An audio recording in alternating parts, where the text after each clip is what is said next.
Hello, today's topic is Roman classicism. You already know that Greek classicism flourished at the end of the BCs. And it was a time of great brilliance in philosophy and arts and literature. Towards the end of the BCs, Greece declined politically. And that was the time when Rome became powerful.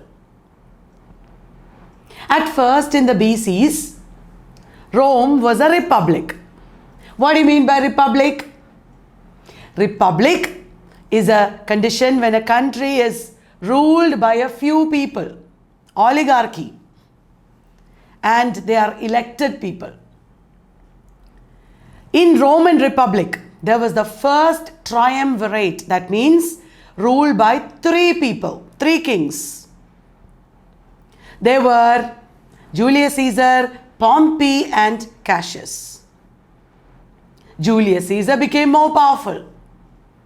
Julius Caesar probably would be emperor, that means single ruler. This was the fear of the Republicans in Rome.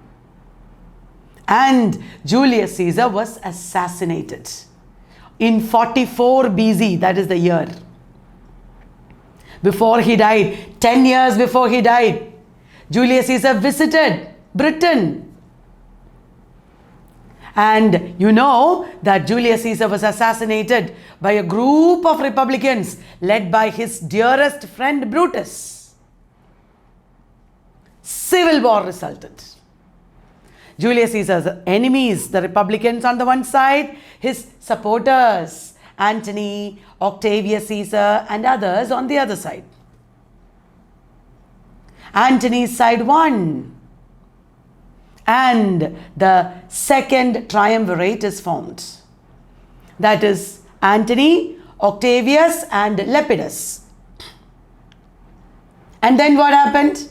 Antony got interested in Cleopatra in Egypt. He did not look after the country's affairs. He left Rome and went to Egypt. We know all these stories because of Julius Caesar, the famous play by William Shakespeare. And then what happened? Second Civil War started.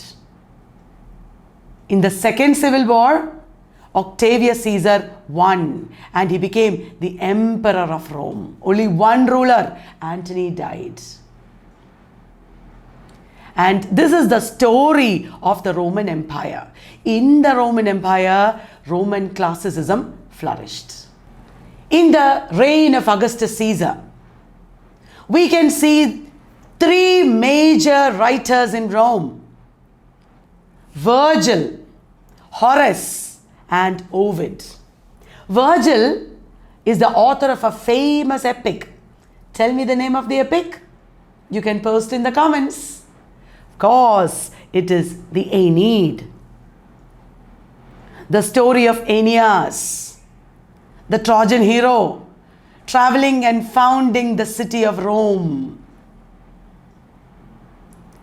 Aeneid was modeled on Homer, of course. And Aeneid became the model for many European epics, including the Fairy Queen.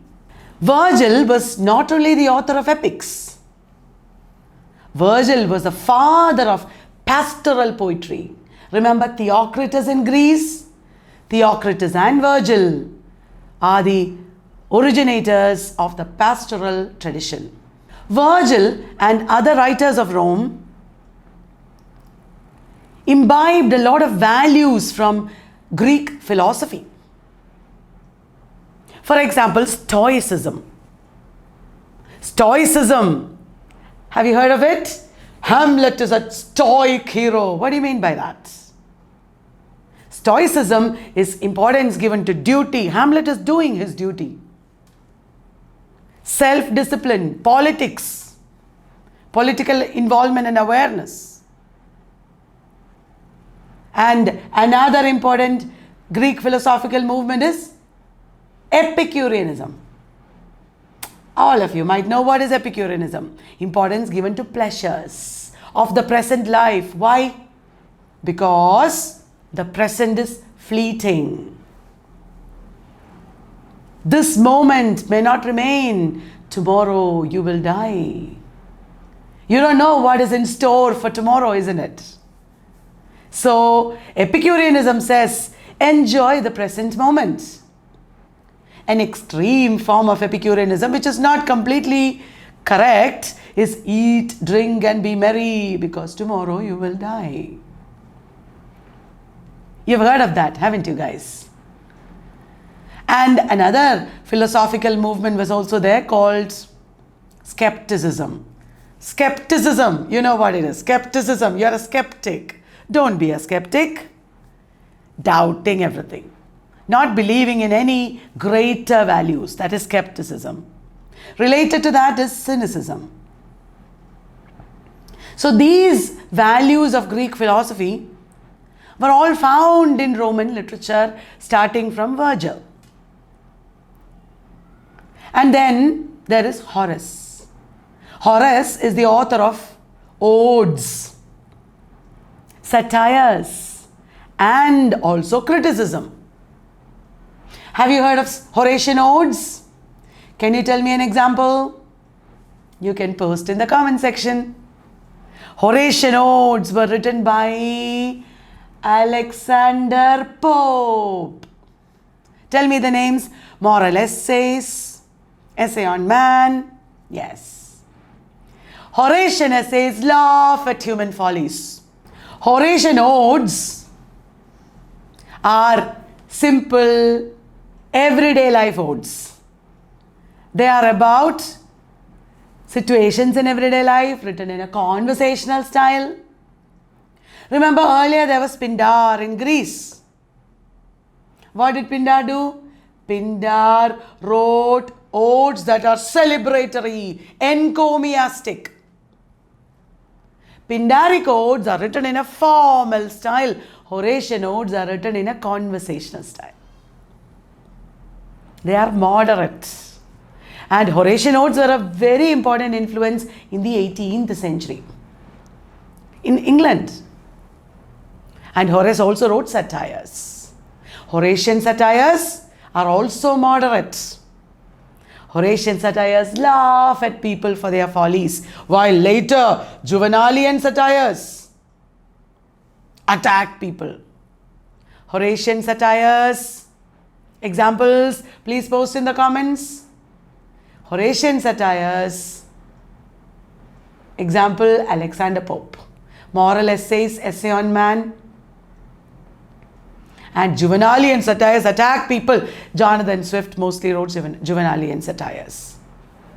Horace's critical work is Ars Poetica. It is written in the form of a letter or epistle. Epistle, another word is letter. Did you understand? And then there is Ovid. Ovid's book is Metamorphoses, plural. Metamorphosis, singular, is Franz Kafka's novella. Ovid's Metamorphoses or transformations is full of love stories. Some 200 tales of great heroes, love and adventure. In the Renaissance period, most of the literary works drew from Ovid's Metamorphoses. Ovid also wrote Ars Amatoria. It is like our Indian Kama Sutra. How to get a lover and maintain a lover. And there is another very major writer, all of you know him. Actually, he must be the only European writer that all of us know very well from the beginning. Can you guess? Seneca. Seneca, the author of Revenge Tragedies. Seneca, the author of Tragedies of Blood. Very popular in the Elizabethan and Jacobean periods. So, these Roman classical writers who wrote in Latin, they laid the foundations of European literature. Also remember, European languages, the main European languages, called Romance languages, all derived from Latin. So there is an umbilical connection between European languages and literatures and Latin language and literature. There is one more genre in Roman classicism that I have not mentioned. What is that? Comedy. Comedy. Roman comedians or writers of Roman comedy were Plautus and then Terence. Both of them gave the material for Shakespeare's comedies. Plautus first and then Terence. Terence was actually a slave who was later freed. Plautine comedies like Amphitryon, Menacme inspired Shakespeare. And Plautus and Terence both modeled their comedies on Menander. Remember Menander, the author of New Comedy? All these three writers led to comedy of manners.